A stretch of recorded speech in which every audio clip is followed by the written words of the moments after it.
अस्सलाम वालेकुम। आइए बच्चों, आज हम सब कुछ जर्नल एंट्री करते हैं। पिछले क्लास में हम आप सबों को गोल्डन रूल बताए थे। गोल्डन रूल का हेल्प से हम लोग आज जर्नल एंट्री को समझने की कोशिश करते हैं। तो आइए, सबसे पहले Rahim started business with cash. Rahim started business with cash. तो रहीम ने बिजनेस स्टार्ट किया है 50,000 रुपये से। तो इसका जर्नल एंट्री को आइए गोल्डन रूल से समझते हैं। सबसे पहले रहीम एक पर्सन है। रहीम एक पर्सन है जिन्होंने बिजनेस में कैपिटल इन्वेस्ट किया है। बिजनेस में कैपिटल इन्वेस्ट किया है, यानी कि रहीम एक पर्सन है और रहीम ने बिजनेस में कैपिटल इन्वेस्ट किया है। तो रहीम कैपिटल इन्वेस्ट किया है, तो इसलिए रहीम गिवर है। रहीम क्या हो गया? गिवर हो गया। तो गोल्डन रूल के हिसाब से गिवर क्रेडिट होता है। गोल्डन रूल के हिसाब से पर्सनल अकाउंट अगर गिवर हो तो क्रेडिट होता है। तो इसका मतलब ये हुआ कि रहीम ने कैपिटल इन्वेस्ट किया है, तो इसलिए रहीम्स कैपिटल क्या लिखेंगे? Rahim's capital account credit. तो रहीम का कैपिटल अकाउंट को क्या करेंगे? क्रेडिट करेंगे। लेकिन कभी कभी सवाल में अगर नाम नहीं देता है तो हम सिर्फ कैपिटल अकाउंट को क्रेडिट करेंगे। तो Rahim is a person who invested money in business. Rahim business में पैसा इन्वेस्ट किया है। Rahim is a personal account and Rahim is giver. तो एज पर गोल्डन रूल के हिसाब से पर्सनल अकाउंट में जो गिवर होता है वो क्रेडिट होता है। तो इसलिए रहीम्स कैपिटल अकाउंट क्रेडिट होगा। ठीक है बच्चों। अब दूसरा आपको ध्यान देना है कि हर डेबिट के साथ एक क्रेडिट होता है, हर क्रेडिट के साथ एक डेबिट होता है। तो हम लोगों ने क्रेडिट को तो समझ लिया, लेकिन आइए डेबिट को समझते हैं। तो याद रखना, बिजनेस में पैसा आ रहा है। बिजनेस में पैसा आ रहा है। तो बिजनेस में पैसा आ रहा है, तो ये बताओ कैश कौन सा अकाउंट है? कैश आपको याद होगा रियल अकाउंट है।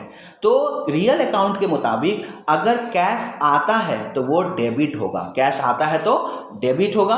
तो इसलिए cash account debit to Rahim's capital लिखेंगे। तो पहला जर्नल एंट्री समझ में आया। बिजनेस में पैसा आया है तो इसलिए कैश डेबिट, और रहीम ने पैसा लगाया है तो इसलिए रहीम्स कैपिटल अकाउंट क्रेडिट। आइए बच्चों, अब हम लोग दूसरा एंट्री करते हैं। Purchase furniture for cash. आपने फर्नीचर खरीदा है। अगर आप फर्नीचर खरीदते हैं तो फर्नीचर आपके कौन सा अकाउंट है? फर्नीचर कौन सा अकाउंट है? रियल अकाउंट है। फर्नीचर रियल अकाउंट है। और कैश कौन सा अकाउंट है? ये भी रियल अकाउंट है। तो गोल्डन रूल कहता है फर्नीचर रियल अकाउंट, कैश भी रियल अकाउंट। लेकिन आपको पता है रियल अकाउंट कहता है आने वाला डेबिट, जाने वाला क्रेडिट, यानी कि जो आ रहा है वो डेबिट और जो जा रहा है वो क्रेडिट। तो आप बताइए, आपके पास फर्नीचर आ रहा है तो इसलिए हम लोग लिखेंगे furniture account debit to cash. क्योंकि फर्नीचर आ रहा है तो इसलिए फर्नीचर को डेबिट करेंगे, और कैश जा रहा है इसलिए हम लोग इसको क्रेडिट करेंगे।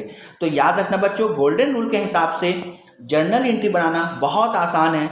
लेकिन इससे पहले आपको एक बार मैं फिर से बताना चाहता हूं कि आपको अकाउंट्स पहचानना आना चाहिए। जब तक आप अकाउंट्स नहीं पहचानेंगे आपको ये समझने में दिक्कत होगी। इसको पहचानने के लिए आप मेरा प्रीवियस वीडियो भी देख सकते हैं। प्रीवियस वीडियो को आप देख लें, उसके बाद इस वीडियो को देखें तो आपको बेहतर समझ में आएगा। तो याद रखना, furniture real account, cash real account. Furniture आ रहा है इसलिए डेबिट होगा, कैश जा रहा है इसलिए क्रेडिट होगा। तो अब आ जाइए बच्चों, हम लोग थर्ड वाला जर्नल एंट्री करते हैं। Cash deposit into bank. हमने कैश को बैंक में जमा किया। कैश को बैंक में जमा किया। तो अब बताओ कैश कौन सा अकाउंट है? रियल अकाउंट है। बैंक कौन सा अकाउंट है? पर्सनल अकाउंट है।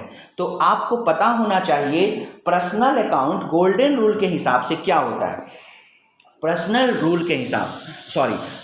रूल के हिसाब से पर्सनल अकाउंट में क्या होता है? रिसीवर डेबिट होता है, यानी कि हम रिसीवर को डेबिट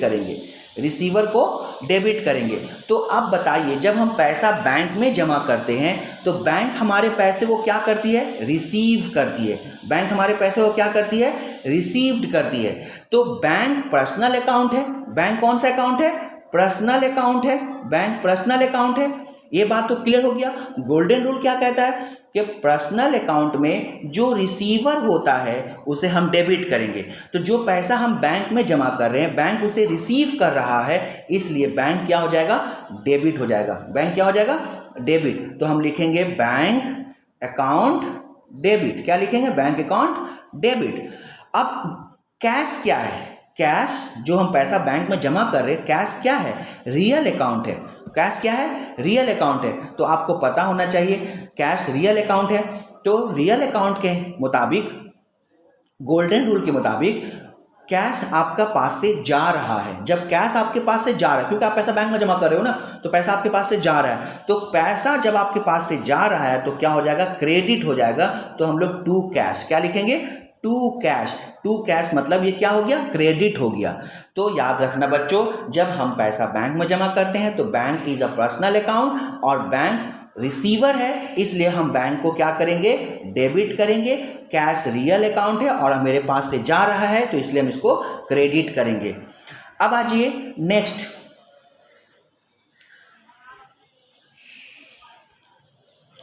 नेक्स्ट में देखिए बच्चों, सेल गुड्स फॉर कैश। आपने गुड्स को बेचा है। आपने गुड्स को क्या किया है? बेचा है। Sell goods for cash. तो अब हम आपको बता दें, अगर आप कोई सामान बेचते हो तो आपके पास क्या आएगा? कैश। कैश कौन सा अकाउंट है? Real account. रियल अकाउंट जब भी आता है तो क्या होता है? डेबिट होता है। कैश रियल अकाउंट है और कैश आपके पास आ रहा है क्योंकि आप सामान बेच रहे हो। जब सामान आप बेच रहे हो तो आपके पास क्या आएगा? कैश आएगा। तो कैश रियल अकाउंट है और आने से वो डेबिट होता है। आने से क्या होता है? डेबिट होता है। उसके बाद आपको यहाँ पर है सेल। क्या है? सेल। तो आपको पता है सेल क्या है? कौन सा अकाउंट है? सेल नॉमिनल अकाउंट है। आप बच्चों सबसे पहले एक बात याद रखना, आप अकाउंट्स को पहचानिए। मेरा पिछला वीडियो जरूर देखिए। सेल क्या है? नॉमिनल अकाउंट है। और याद रखना, नॉमिनल अकाउंट कहता है कि कोई भी इनकम अगर होता है तो वो क्रेडिट होगा। कोई भी इनकम होता है तो क्रेडिट होगा। तो सेल एक नॉमिनल अकाउंट है, इनकम है, तो इसलिए हम उसको क्या करेंगे? क्रेडिट करेंगे। तो बच्चों इसका मतलब क्या हुआ कि आपके पास कैश आ रहा है। गोल्डन रूल के हिसाब से कैश जब भी आएगा तो वो क्या होगा? डेबिट। तो कैश आपका क्या हो गया? डेबिट। टू सेल, क्योंकि ये नॉमिनल अकाउंट है और नॉमिनल अकाउंट जब इनकम से जुड़ा हो तो उसे हम क्रेडिट करते हैं। तो टू सेल याद रहेगा बच्चों, cash account debit to sale. Okay. उसके बाद आ जाइए पेड सैलरी इन कैश। आपने सैलरी दिया है, तो अगर आप अपने स्टाफ को अगर सैलरी पेड करते हैं, अगर आप सैलरी देते हैं, तो बच्चों बताओ सैलरी कौन सा अकाउंट है? आपको पता है सैलरी कौन सा अकाउंट है? नॉमिनल अकाउंट है। और बताओ सैलरी क्या है? आपका इनकम है या खर्च है? आप सैलरी पेड कर रहे हो तो आपके लिए क्या है? ये खर्च है, एक्सपेंडिचर है, आपने खर्च किया है। तो याद रखना, गोल्डन रूल के हिसाब से हमेशा याद रखना, नॉमिनल अकाउंट अगर खर्च होता है, एक्सपेंडिचर होता है, तो उसे हमेशा हम डेबिट करते हैं। उसे हम क्या करते हैं? डेबिट करते हैं। तो इसलिए जो सैलरी है वो क्या हो जाएगा? डेबिट हो जाएगा। अच्छा, एक और बात बताओ, आप अगर सैलरी दे रहे हो तो सैलरी देने से आपका कैश आता है या जाता है?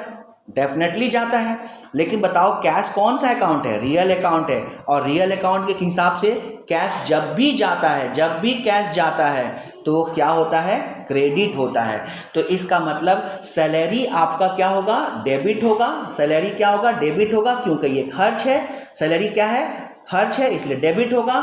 टू कैश, क्योंकि कैश आपका जा रहा है, तो salary account debit to cash. I hope बच्चों आपको ये सारा जर्नल एंट्री समझ में आया होगा। अभी बहुत सारे जर्नल एंट्री आपको करने हैं। ये तो सिर्फ चंद जनरल एंट्री जो मैंने आपको समझाया, उम्मीद करते हैं कि आपको ये सब ज़रूर समझ में आया होगा।